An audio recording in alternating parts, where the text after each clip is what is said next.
little of light come into me. Show me what I need to see. Welcome to the Small Victories Podcast. I'm your host, Pauline Victoria, an inspirational thought leader that offers transformational perspectives based on my unique experiences as a woman born without arms and legs. I feel like my life has been full of small victories that has led me to discover the greatness within. I believe that there is no summit upon which we reach our greatness. I believe it is a culmination of small victories achieved moment by moment when we turn toward the inward battle where we get to choose despair or hope, misery or miracles, defeat or victory. My goal is to awaken your potential, your purpose, and your power so that you can discover the greatness that lives within you. Think of this podcast as your weekly portion of tools, stories, and teachings that help you reflect on the small victories in your life. Thanks for tuning in, and let's begin. Have you ever felt like you just didn't belong? Trying to fit in meant dimming your light? Today's guest proves that standing out is not just a survival skill, it's a calling. From refugee to military serviceman to artist and personal brand strategist, Christian Ray's story is a masterclass in turning adversity into identity. In this episode, we uncover how to boldly build your personal brand, serve your tribe, and leverage today's tech for exponential impact. If you're tired of blending in and ready to be known for who you truly are, this episode is for you. Christian Ray, thanks for coming on the show. Thanks for having me, Pauline. Very excited to be here. You are well known throughout the world. Some areas more than others, yeah. Yes. And so for those of you who don't know Christian Ray Flores, you're going to get an opportunity to get to know him. Let's start at the beginning, Christian. I'd like to know, because your experience is so vast and unique, how your early life experiences shaped your perspective on identity, visibility, and branding. Oh, that is a very comprehensive question. Okay, so let me give you maybe a very short answer to something that might be a bit confusing, so you can just ask additional questions. So my early upbringing was fairly unusual because I ended up being this child who is born out of a interracial marriage, Russian Chilean. I was born in Moscow. We moved to Chile. And then on top of that, we added all kinds of political unrest, economic upheaval, and things like that. So I ended up basically being this child of 5 years old, seeing my dad be dragged into a concentration camp during a massive military coup in Chile. We were in a refugee facility for months, and then we got basically asylum in Germany. So it's like it's a very traumatic, chaotic experience. Literally my first childhood memories were from that. And then it continued in layers and layers and layers. So we went from Russia to Chile, Chile to Germany, Germany to Russia, Russia to Africa, Mozambique. I'm on literally my fourth country at age 7, third continent and fourth country. So tons of stuff, right, going on in there. Also out of family stuff, a family layer. My parents got divorced. And before they got divorced, and when we were in Africa, we witnessed, on top of the military coup in Chile, we witnessed the civil war. Then my parents got divorced. We'll go back to Russia. This is the Soviet Union. This is like the most rough Soviet reality, right? Everybody's poor. There's breadlines.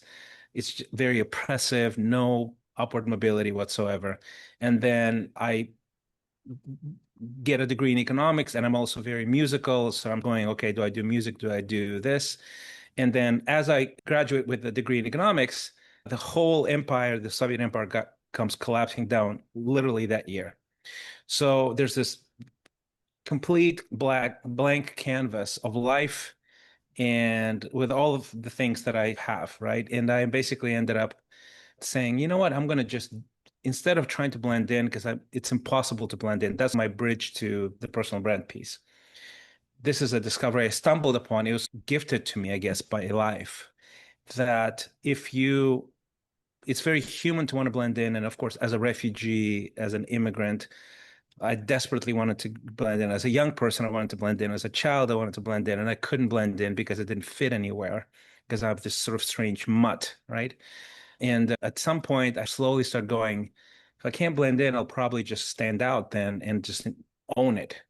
And that was really the best decision in my life because I said, okay, I'm going to go into show business, basically. And I was even strange there. So I ended up creating all this, a blend of styles and genres and a very unique persona that immediately hit. And it was the timing was right and the talent was there and the work ethic was there. And it went from zero to entertaining millions of people across 15 different countries in a matter of 2, 3 years. And so that's a big aha moment for me. The first time I realized, oh, if you know how to stand out with something that's valuable for other people, you have exponential potential. And that's my coaching is called Exponential Life, right? And I see that happening, those patterns actually be true in any industry, in any season in life, with any kind of expertise that you have. You don't have to wait for a revolution to happen to actually build something that has an exponential impact on other people. Yeah. I can totally relate to what you're saying as someone born without arms and legs. I definitely stand out. And Yes, you do. Yes, you do. what? I can't just blend in and No uh, way. There's no chance for you to blend it. No way. no, but what you just described is something I also had to come to terms with is that if you're Yeah. going to stand out anyway, you might as well control the narrative. Absolutely. Yeah, that's exactly it. And I think what most people, the disadvantaged people that people have, and this is, I say that very specifically in relation to you, for example, right? People think of you perhaps on the surface as somebody who doesn't have any certain advantages, no arms, no legs. Mhm. Well, they have a disadvantage because at least they have the illusion that they can fit in, and that's an advantage. And that's actually a big mistake. Same thing with me is that immigrant, all kinds of suffering, all kinds of upheaval, all kinds of limitations. On the surface, people will go, yeah, that's a disadvantage. And I go, oh, no, no, no, it's not. Actually, I am at least aware of the reality of who you can be and the value you can bring to the world if you divorce yourself from the illusion that fitting it is the best way to go about life. Yeah. Fitting in, belonging, we have this innate human desire to do that. It's very primal. Yeah. Yeah. We Yeah. all want that. And I don't think that's actually a contradiction of terms because people go, I want to fit in to be accepted. Well, the best way to be accepted by your tribe is to stand out and serve your tribe in some very specific way. You'll actually get more acceptance that way. But it's somehow considered as a binary thing, and it's not. Yeah. In my experience, it also was me accepting myself allowed Yes. others to Oh, big accept me. time. Yeah. Yeah, I'm weird. I'm strange. Own it. Own it. I mean, and seriously, but that is the internal discovery of, okay, if you are strange, can that be valuable for other people? Actually, Mm, it's strangeness. Does strangeness make you not valuable or actually extra valuable? And in what way? So there's all kinds of things. And obviously, if you're born without arms and legs, your attitude towards life, your ability to navigate all kinds of things, social, relational, like everyday life, if you have a superior attitude, that's value right there. That's value right there, right? yeah. So if I come from a background of complete cultural, almost a tapestry of cultures, I go into show business, for example, that's my first career. And I go, I'm not going to try to imitate this and this person who grew up in these other environments because that would be a disadvantage. But the advantage I have is the rhythms I have, the moves that I have, the melodic the patterns that I have are unique to me. No one has that. Hmm. So if I just accept that I can try that and I can blend it into something that might be helpful to other people, that's a hit. You become an instant, unique personality. And that's actually true of everybody. And I mean, everybody. I work with experts who are lawyers. I mean, people that you would go, this is a boring profession. How can you build a personal brand? There's no such thing as a boring profession. There's what's on the surface, and then there's the personality, the life experience, the insights, the wisdom that you only bring to this thing. And so we have such a range of people that we work with, and I've yet to meet someone who is an actual expert and has actually, you can solve somebody else's problem. That's probably, that's a necessary thing, right? You have some skills that doesn't qualify to build a personal brand. It doesn't exist. Okay, so the word personal brand, I'm seeing a lot of influencers out there saying, I'm Yeah. going to help you build your personal brand. Tell me how you define personal brand. It's basically your reputation at scale. That's what it is. You already have a personal brand, right? You have a personal brand with your family, your friends, your community, whatever, your neighborhood. Your neighbors probably know something, what they perceive you to be. A Mhm. personal brand on a professional level is who are you known to be? Who are you liked as an expert? Do people know what kind of problems you solve? Who Mhm. are you? Are you trusted? Are you the go-to person in this circle, this circle, this circle? Mhm. Do you have that? And that's a beautiful thing because that scales your expertise, right? It's reputation at scale. So if the people that know you really well, you're not going to confuse because they know you in the nuance, what you like, what you dislike, how you laugh, what kind of humor you have, what kind of things you prefer, things that really tick you off. They have a nuanced understanding of you. When it comes to reputation at scale, you have to create something a little bit more specific that solves a problem because people will then lean in and they will want to know more about you. And that's when they get all the nuance. Mhm. So, for example, I can easily say that because it's true. I can write a script, shoot a video for a music video, edit it, direct it, produce it, write the song for it, actually, write the lyrics for it, A to Z, train the star to perform, hire the choreographer. I can do all those things. And then I can actually talk about that in 2 or 3 different industries. In the nonprofit world, I can talk about that. In the faith world, I can talk about that. In the business startup world, I can talk about that kind of ability or set of abilities. But that's confusing because it doesn't really like, okay, so you're gifted. Nice, good for you. Mhm. It sounds like bragging. But if you basically show up in the public sphere and you go, look, uh, honestly, the essence of what I want to do is help you with this one thing. And then you talk about the thing and you talk about it with passion, with insight, with generosity. What happens is when you have this focal point, there's so many things that lead to the thing, right? So if somebody's interested in personal branding, people go, well, I get it. I get it. I have all these abilities and I want to be known for this. And how do I do that? Well, there's an inner game, there's an outer game, there's the mindset, there's emotional self-regulation, there's the marketing piece, the finance piece, the business model piece. And in any of those pieces, all of them are valuable. But if the focal point is, hey, I feel like I can be of service to the world and help more people in more places. I want to build a personal brand because of it. Then we discuss. And then when there's that connection, if you're really listening to me and going, yeah, I need that. Then you lean in and then you listen to me talking about literally a universe of things that you need to know to build a personal brand, which includes how you are on camera, what kind of editing do you want to use, what kind of genre do you want to support. So it's the same stuff that I can talk in a very broad way, but it's now me talking about it in relation to the thing that you want to really explore and master. Mhm. So that's the trick here is that we all have a range of abilities. And we want to talk about the range and all the things that we prefer, things that we want to talk about. But we confuse people by doing that. Yeah. We Yeah. confuse people. So you're not known and trusted in the thing. People don't know who you are. Yeah. What you want to do if you want to build a personal brand is focus. And it's basically what laser does to light, that it can cut through things, is what focus does to expertise. Mm.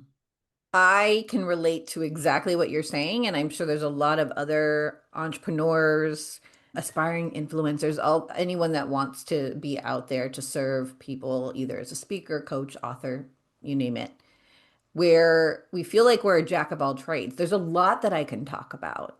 Oh, So, absolutely. how would you coach someone to say, okay, let's define the focus, let's go deep. Yeah, yeah. Jeez. Oh, it's so painful. It's so painful. Yeah. It's super painful. Yeah, and honestly, I think the hardest thing to do is to convince someone that is the answer. That is literally the gateway to building to being known and trusted in something, you have to know what the focus is. And people go, yeah, it's a niche.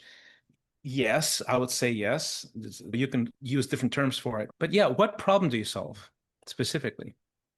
And yeah, I know you can solve 15 problems. Like you're 40 years old, you're 35 years old, you've changed 2 or 3 careers. You can solve a lot of problems for a lot of people. Well, do you want to just do that and be a generality forever, or do you want to be a specific that is known for something? And that's the trade-off. The trade-off is, I think the illusion is that I'm going to narrow myself, I'm going to limit myself. This is boring, this is artificial. I don't think it is actually. All of the things that I've learned in 5 different careers that I've lived, like full careers, not skills, all of those things are deployed in my high performance coaching and developing personal brands for people. All of it, the whole thing. I am completely and fully invested in the focal point. And the hardest thing to do to answer your question, I think it's a long-winded way to answer your question, is to say, do you want to be a flashlight or do you want to be a laser beam? And convincing people, okay, is this the laser beam? Are you gonna give me the opportunity to show you that this is gonna change your life forever? And then I can coach you, this sort of the inner game of it, the outer game of it. And when people see that when they have this focal point, everything changes. Because now, let's say you go, I want to solve this problem. Can you solve it? Yeah. What kind of promise can you make to people? That's my next thing I do. I say, okay, let's develop an offer. What's the offer? People go, well, I help people go from A to Z. I go, that's not an offer. That's not enough detail. It's not powerful enough. Let's drill in and drill in. And once we get to an offer that is compelling, I go, okay, now you have an offer. Let's take it out. Let's take it out, see what happens. And people just lose their minds because it's amazing how differently people respond to them once they have a focal point and an offer that essentially is the essence of the focal point, right?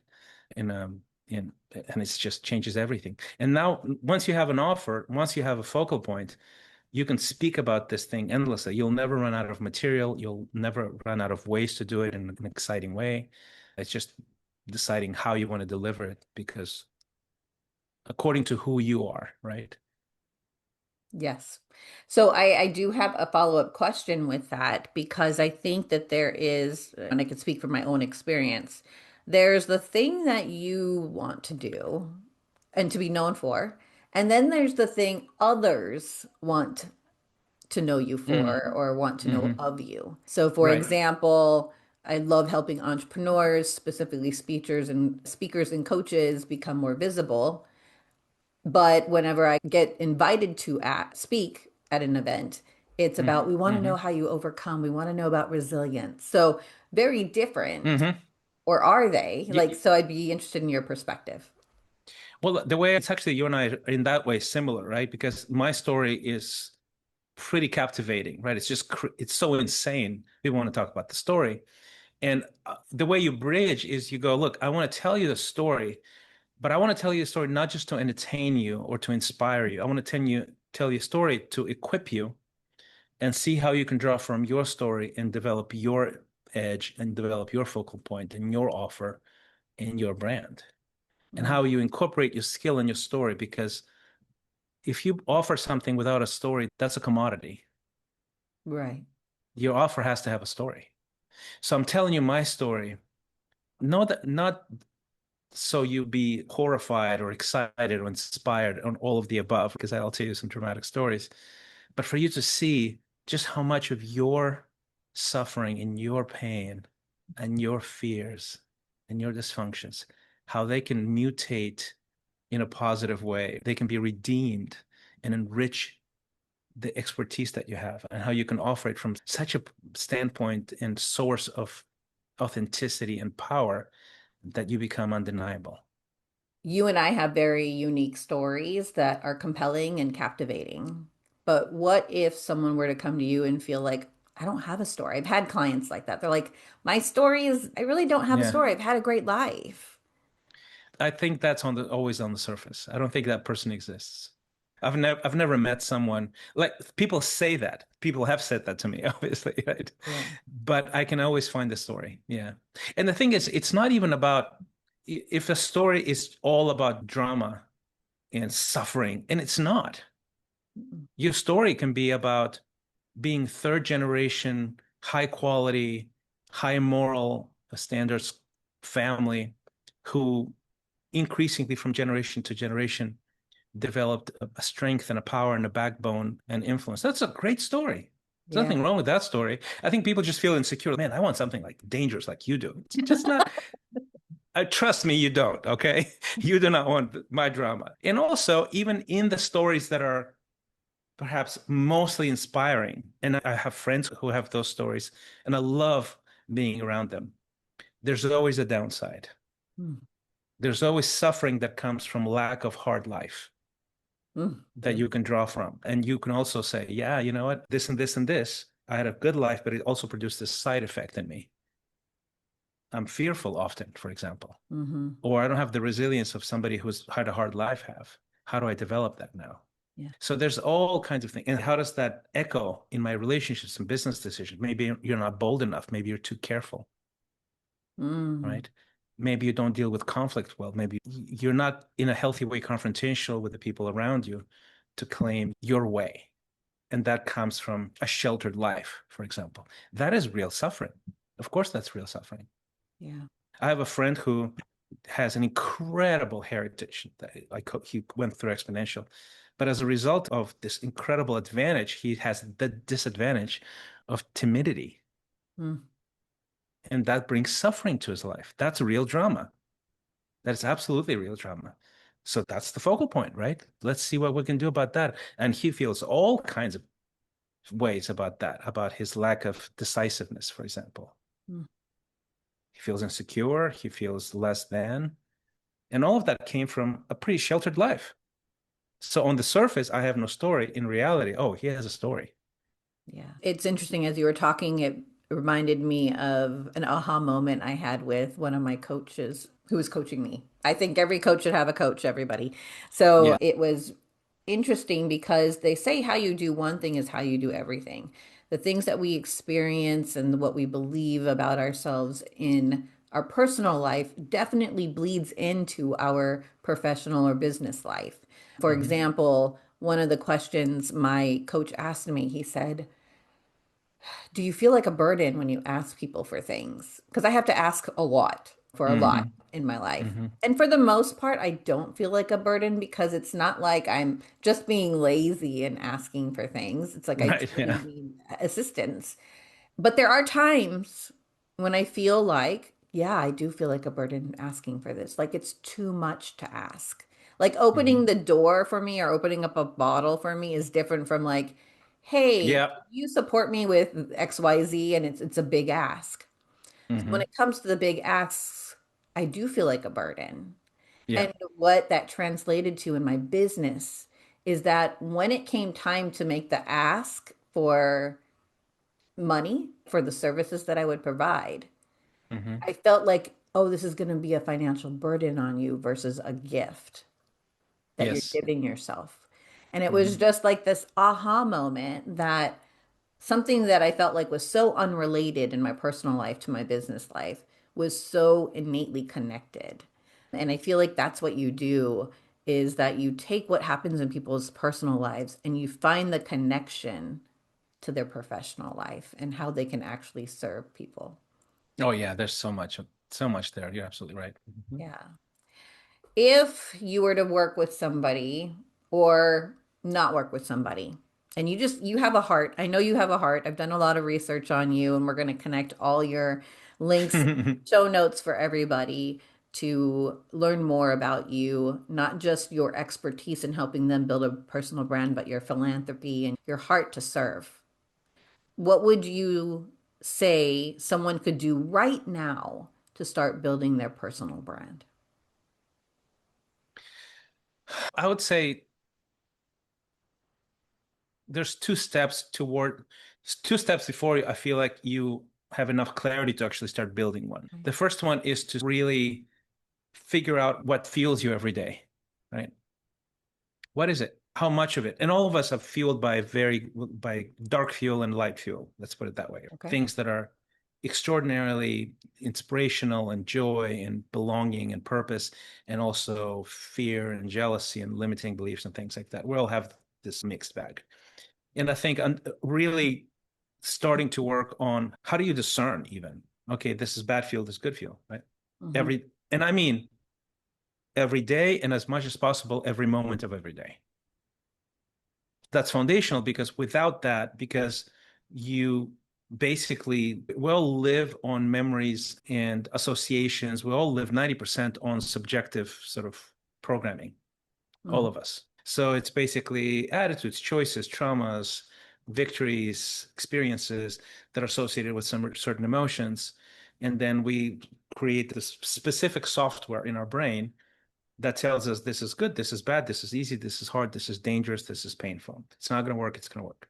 So we'll run on autopilot, basically, most of the stuff. So basically, what I teach people to do is how do you disconnect the autopilot every single day? And then see if you can reprogram it a bit towards the truth rather than towards an illusion of some sorts that you've inherited. All of us have them. So that's thing one, because if you can go from stressed and anxious and dark fuel, generally speaking, a lot of dark fuel, it's very hard for you to be creative. It's impossible, actually, to be creative, because you can't imagine something outside of the programming. So if you go from stress to creative, and I can teach you how to do that literally every single day in an hour, regardless of what the last day offered, bad news, terrible conversation, whatever, right? That is the beginning, because then you can every single day invest several hours of highly creative, high performance, clarity, cognitive ability, creativity to build a new future. So that's number one. The second one, because now you have some clarity and you can see yourself a little bit more metacognitively. Metacognition is basically the ability to think about how you're thinking right now, which then it's choosing, okay, I have the gift of all of this stuff. We all have all kinds of abilities. From all of this toolbox that I have, what's the edge that I have? What's my edge? This is my thing. This is what I can do better than most. It's just not really applied well. It's not known. It's not really put in a frame that is incredible and compelling. So that's the edge piece. So we talk about the edge and refine the edge, refine the edge, refine the edge. And then we find the edge. And then from there, you're fueled well, you have your edge, then you build the personal brand, because it's now super clear how to combine things in a way that are compelling, and you can serve your tribe in ways that are very unique. Wow. Very good. Thank you for that. As we close today's interview with you, do you have any final thoughts you'd like to share with the audience? Only that it's, for thousands of years, people didn't have much agency in what they did and who they served and how they built their lives.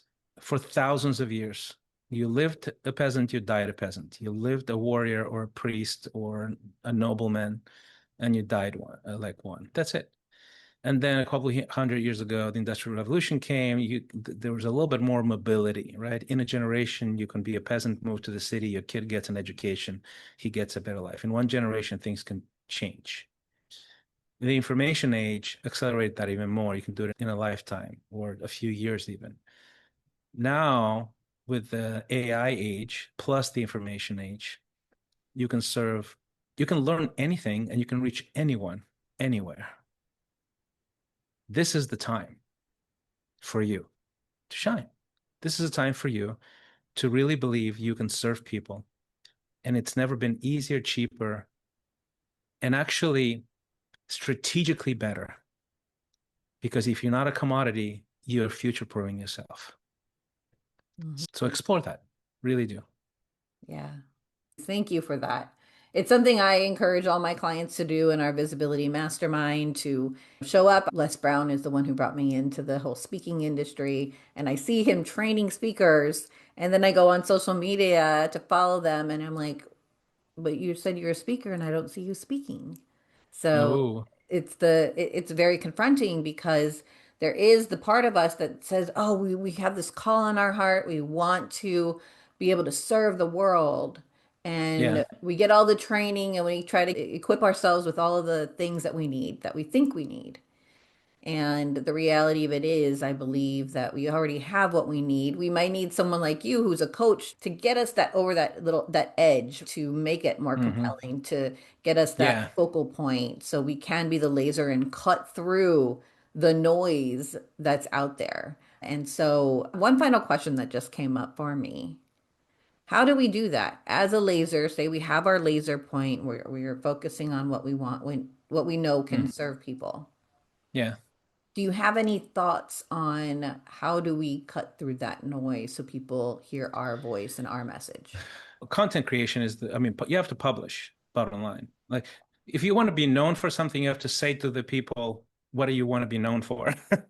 It's that complicated. Right. Communicate, communicate to the world. Like, True. if you want to be a speaker, maybe speak, that kind of thing, right? But that's the scary thing. You can strategize all you want, unless you do the thing, no one's going to know that Yeah. you do the thing well. So just do it. I think creating content is it's just extraordinary, and it's very, very scary It is. because you show up, that's it, that's who you are. And you can be one podcast away, one conversation away from a breakthrough in your life.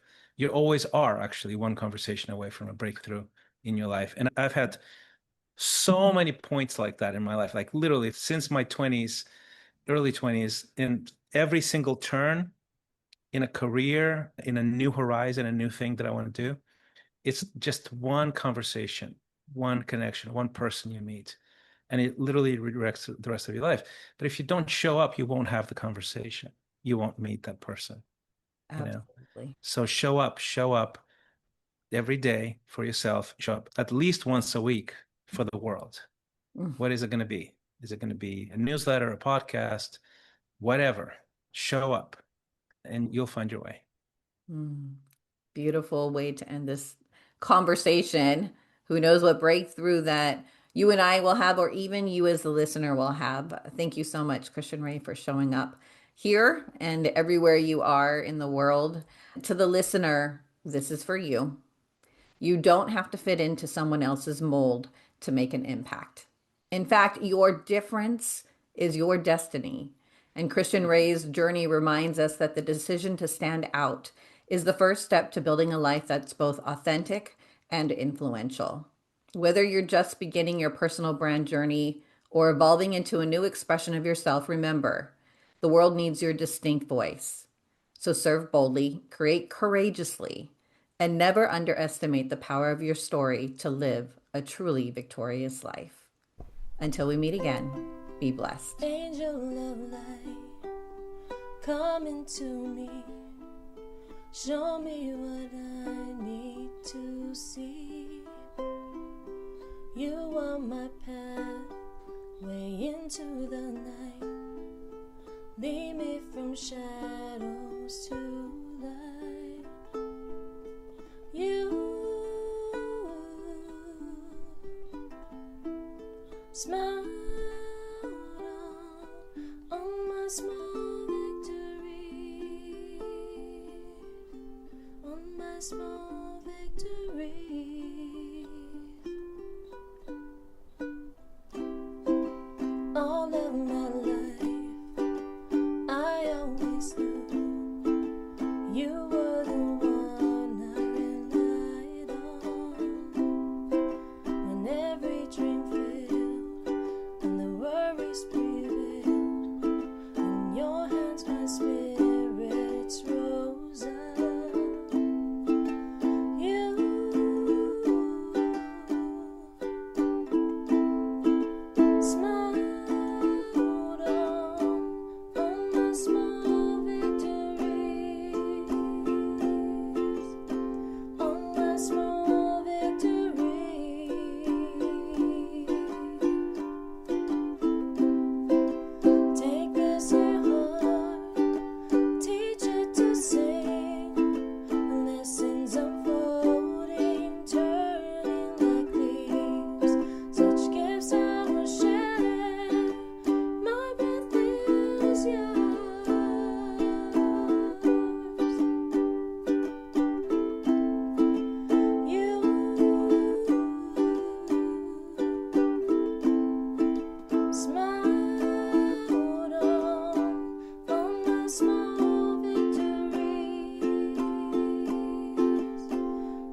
Show me what I need to see.